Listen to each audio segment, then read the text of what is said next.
నమస్తే, welcome to our channel. నేను సిరి.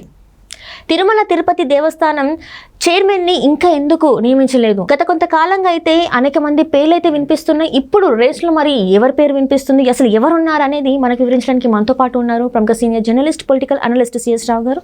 నమస్కారం. నమస్తే సార్, ఇప్పుడు చూస్తుంటే తిరుమల తిరుపతి దేవస్థానం చైర్మన్గా అంటే గత కొన్ని రోజుల్లో కొంతమంది పేర్లు అయితే వినిపించాయి, చాలా జోరుగా వినిపించింది, కానీ ఇంతవరకు అయితే ఎవరిని నియమించలేదు. అండ్ ఇప్పుడు మరి రేస్లో ఎవరున్నారు ఏంటి? తిరుమల తిరుపతి దేవస్థానానికి సంబంధించి ప్రక్షాళన జరుగుతుంది. అక్కడ 2019 నుంచి 2024 ఎన్నికల ముందు వరకు గందరగోళం చేసేశారు.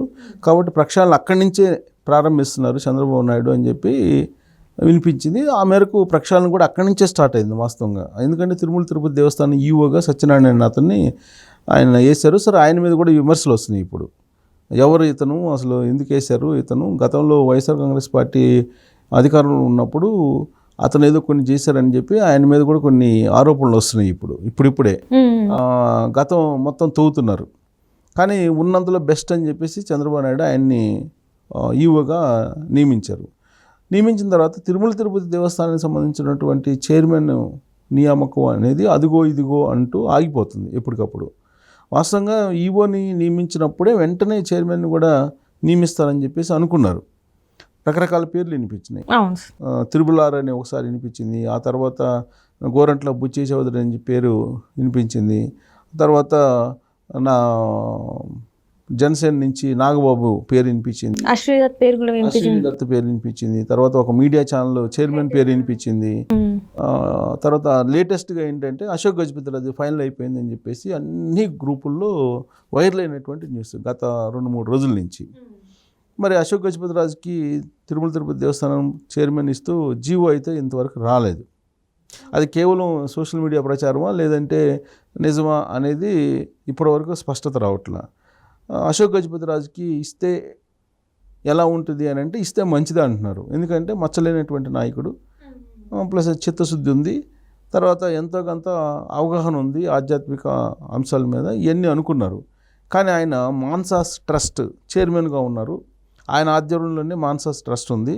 ఆ రోజున జగన్మోహన్ రెడ్డి మాన్సాస్ ట్రస్ట్ నుంచి ఆయన్ని పక్కకు పంపించినప్పుడు కోర్టుకు వెళ్ళి కోర్టు పర్మిషన్ తీసుకొచ్చుకొని మళ్ళీ మాన్సాస్ ట్రస్ట్ని తన ఆధీనంలో ఉంచుకున్నారు, తనే చైర్మన్గా ఉన్నారు. అలాంటప్పుడు తిరుమల తిరుపతి దేవస్థానం చైర్మన్గా ఎలా నియమిస్తారు అనేటువంటి వాదన బయలుదేరింది. ఆ కారణం చేత ఆయన్ని ఆపేశారా, ఆయన పేర్లని పరిశీలించట్లేదా అనేది ఒకటి వినిపిస్తుంది ఇప్పుడు. సో ఒకవేళ కనుక ఆయన పేరుని పరిశీలించకపోతే ఎవరయ్యేటువంటి అవకాశం ఉంది తిరుమల తిరుపతి దేవస్థానం చైర్మన్ అని అంటే? ఖచ్చితంగా క్యాబినెట్లో రాజులకైతే ప్రాధాన్యత లేదు. రాజు సామాజిక వర్గానికి క్షత్రియ సామాజిక వర్గానికి సంబంధించి చంద్రబాబు నాయుడు క్యాబినెట్లో ఒకరికి కూడా అవకాశం ఇవ్వలేదు.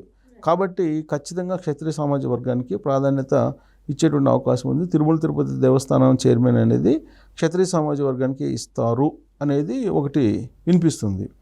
ఇప్పుడు ఒకవేళ అశోక్ గజపతిరాజు కాకపోతే ఎవరు అయ్యేటువంటి అవకాశం ఉంది అని అంటే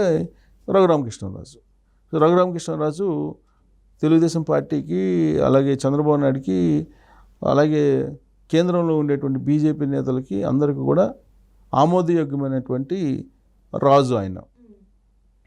సో ఆయన సీనియరు, ప్లస్ అనేక మంది లీడర్లతోటి పరిచయాలు ఉండి, నేషనల్ లీడర్లతోటి, ప్లస్ ఆయన తిరుమల తిరుపతి దేవస్థానం చైర్మన్గా ఉంటే కనుక లైజనింగ్ అందరితోటి కూడా లైజనింగ్ చేసుకునే అవకాశం ఉంది. అతను క్యాపబిలిటీ దేనికైనా కానీ, ప్లస్ ఇక్కడ ఈ స్థానంలో కనుక ఆయన పెడితే కనుక దేశ విదేశాల నుంచి తిరుమల తిరుపతి దేవస్థానం శ్రీవారిని దర్శించుకోవడానికి వస్తారు. కాబట్టి వాళ్ళతోటి ఆయన మెలిగేటువంటి తీరు కానీ ఇవన్నీ కూడా ఉత్తమంగా ఉంటాయి. కాబట్టి ఆయన్నే ప్రాధాన్యతగా తీసుకోవాలి అనేటువంటిది ఒకటి వినిపిస్తుంది. ప్లస్ ఆయన పార్టీ గెలుపు కోసం చేసినటువంటి సేవ కూడా మరువరానిది. ప్రత్యేకించి ఆంధ్రప్రదేశ్ కోసం ఆయన చేసినటువంటి పోరాటం అందరికీ తెలిసిందే. దాదాపు ఆయన 1 సంవత్సరం మినహా 4 సంవత్సరాల పాటు జగన్మోహన్ రెడ్డికి వ్యతిరేకంగానే పోరాటం చేశారు. ఆయన లాస్ట్కి లాఠీ దెబ్బలు తిన్నారు, 3rd డిగ్రీని కూడా ఆయన మీద ప్రయోగించారు. అయినప్పటికీ కూడా ఆయన ఏం భయపడలా, ఆయన పోరాటాన్ని ఆపలేదు. ఆయన పోరాటాన్ని కొనసాగిస్తూ జగన్మోహన్ రెడ్డి రాజకీయ పతనాన్ని చూశారు ఆయన. సో కాబట్టి అలాంటి రఘురామకృష్ణరాజుకి ప్రాధాన్యత ఇవ్వలేదు అనేటువంటి బాధ కొంత అసహనం, కొంత అసంతృప్తి ఆయన అభిమానుల్లో బాగా ఉంది.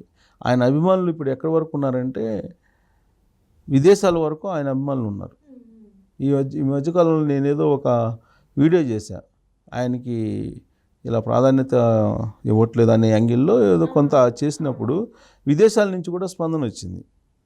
లేదు రఘురామకృష్ణరాజుకి ఇవ్వాల్సిందేను, ఆయన జగన్మోహన్ రెడ్డి మీద అలుపెరగినటువంటి పోరాటం చేశారు, అలాంటి రఘురామకృష్ణరాజుకి ప్రాధాన్యత ఇవ్వకపోతే కనుక సమాజం, ఆంధ్రప్రదేశ్ సమాజం హర్షించదు అని చెప్పి చాలామంది పోస్టులు కూడా పెట్టారు. సో కాబట్టి ఆయనకి ఇప్పుడు ప్రాధాన్యత ఇస్తే కనుక ఒక రకంగా ఆంధ్రప్రదేశ్, ఏపీ సమాజానికేమో ఒక మంచి పాజిటివ్ సంకేతాన్ని పంపించినట్టు అవుతుంది. క్యాబినెట్లో క్షత్రియులకు స్థానం లేదు కాబట్టి, అక్కడ కల్పించలేకపోయారు కాబట్టి తిరుమల తిరుపతి దేవస్థానం చైర్మన్గా కనుక ఇస్తే ప్రాధాన్యత ఇచ్చినట్టు అవుతుంది అనేటువంటి యాంగిల్. ఒకటేమో ఒక సంకేతం, మంచి సంకేతం సమాజాన్ని పంపించినట్టు అవుతుంది. రెండో, క్షత్రియ సమాజ వర్గానికి కొంత ప్రాధాన్యత ఇచ్చినట్టు అవుతుంది.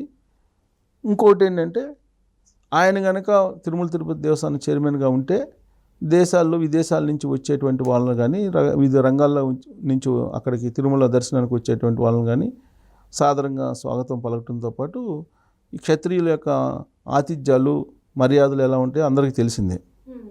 సో కాబట్టి వాళ్ళు సంతోషంగా శ్రీవారిని దర్శించుకొని వెళ్ళటానికి అనువైనటువంటి వాతావరణాన్ని కల్పించగలరు రఘురామకృష్ణరాజు అయితే అనేటువంటి అభిప్రాయం వస్తూ ఉంది. సో ఈ క్రమంలో మరి అశోక్ గజపతి రాజు కాకపోతే కనుక రఘురామకృష్ణరాజుకి ఆ తిరుమల తిరుపతి దేవస్థానం ఇస్తారు అనేది చాలా కాలం నుంచి వినిపిస్తూ ఉంది. అంటే ఇప్పుడు అశోక్ గజపతి రాజుకి ఇప్పుడు మాన్సాస్ ట్రస్ట్ వ్యవహారం బయటకు వస్తుంది కాబట్టి రఘురామకృష్ణరాజుకి ఇచ్చేటువంటి అవకాశం ఉంది. అంటే ఇది కూడా అవకాశం అంటారా, లేకపోతే ఇంకెవరి పేర్లైనా మళ్ళీ బయటకు వచ్చే అవకాశం ఉందంటారా? అంటే ఒకటేంటంటే ఆప్షన్, అదొక బెస్ట్ ఆప్షన్ రఘురామకృష్ణరాజు కనిపిస్తుంది. మరి చంద్రబాబు నాయుడు మనసులో ఏముందో మనకు తెలియదు. ఎందుకనంటే ఇప్పుడు ఎమ్మెల్సీలు రెండు ఎమ్మెల్సీలకి ఎవరిని ఇచ్చారు? ఒకటేమో జనసేనకి ఇచ్చేశారు, ఆయన ఏదో హరిప్రసాద్కి ఇచ్చుకున్నారు. వాళ్ళు ఆ పార్టీకి సంబంధించి కోఆర్డినేటర్గా పనిచేశారు కాబట్టి చాలా కాలంగా పార్టీకి చేసినటువంటి సేవకు గుర్తింపుగా హరిప్రసాద్కి ఇచ్చారు. మరి శ్రీరామచంద్రయ్యకి తెలుగుదేశం పార్టీ నుంచి ఇచ్చారు. శ్రీరామచంద్రయ్యకి ఎందుకు ఇచ్చినట్టు? శ్రీరామచంద్రయ్య 2024 ఎన్నికల ముందు వైఎస్ఆర్ కాంగ్రెస్ పార్టీ నుంచి తెలుగుదేశం పార్టీ, అంతకుమించి ఆయన పార్టీకి చేసినటువంటిది ఏం లేదు కదా. మరి ఆయనకి ఎమ్మెల్సీ ఇచ్చారు. మరి అలాంటప్పుడు మరి ఎందుకు ఇచ్చారు అని అంటే చంద్రబాబు నాయుడు ఈక్వేషన్ ఏదో ఉంటుంది, మనకు తెలియనటువంటి ఈక్వేషన్ ఏదో ఉంటుంది రాజకీయాల్లో. మనకు తెలిసేటువంటిది కొంత తెర ముందు కనిపించేటువంటి ఈక్వేషన్స్ కొన్నే ఉంటాయి, తెర వెనుక ఈక్వేషన్స్ మనకు కొన్ని తెలియకపోవచ్చు. సో చంద్రబాబు నాయుడు మరి ఏదో ఈక్వేషన్ లేకపోతే శ్రీరామచంద్రకి అయితే ఇవ్వడు కదా. సో అలాగే ఇప్పుడు తిరుమల తిరుపతి దేవస్థానానికి సంబంధించి కూడా ఒకవేళ రఘురామకృష్ణరాజు ఉండే ఆప్షన్, మనకు కనిపిస్తున్నటువంటి ఆప్షన్ రఘురామకృష్ణరాజు. అలా కాకుండా చంద్రబాబు నాయుడు మనసులో లేదంటే ఆయనకి ఈక్వేషన్ వేరే ఉన్నప్పుడు వేరే వాళ్ళకి ఇస్తారు. వేరే వాళ్ళకి ఇస్తే ఎవరికి అవకాశం ఉందని అంటే ఇప్పుడు గోరంట్ల బుచ్చి చౌదరి పేరు వినిపిస్తుంది. సో ఆయన కూడా కాకపోతే ఇప్పుడు అసలు జనసేన ఏదో కావాలంటుంది అని చెప్పి అడుగుతున్నారు. మాకు తర్వాత మా వైపు నుంచి కావాలి, మా పార్టీ తరఫు నుంచి అని చెప్పి ఏదో అడుగుతున్నారని వినిపిస్తుంది. నాగబాబుకి ఏదో ఆఫర్ ఇస్తే నాగబాబు నాకు వద్దని చెప్పేసి అన్నారని చెప్పేసి అంటున్నారు. మరి ఎవరికి ఇస్తారు ఆ పార్టీ నుంచి అని అంటే వాళ్ళ లిస్టులో ఎవరో ఉండి ఉంటారు. ఇవన్నీ కాదు, అసలు అశ్విని దత్కి ఇద్దాం అనేది ఒకటి వినిపిస్తుంది. సో ఇవన్నీ ఏంటంటే స్పెక్యులేషన్స్. కానీ ఇది ఈ ఫైనల్ అయ్యేంత వరకు కూడా ఈ పేర్లు వస్తూనే ఉంటాయి. బట్ నాకున్నటువంటి అవగాహన, నాకున్నటువంటి ఈక్వేషన్స్ ప్రకారం అయితే రఘురామకృష్ణరాజుకే ఫైనల్ అయ్యేటువంటి అవకాశం ఉంది అని చెప్పి అనుకోవచ్చు. Right sir, right. Thank you so much sir. Thank you.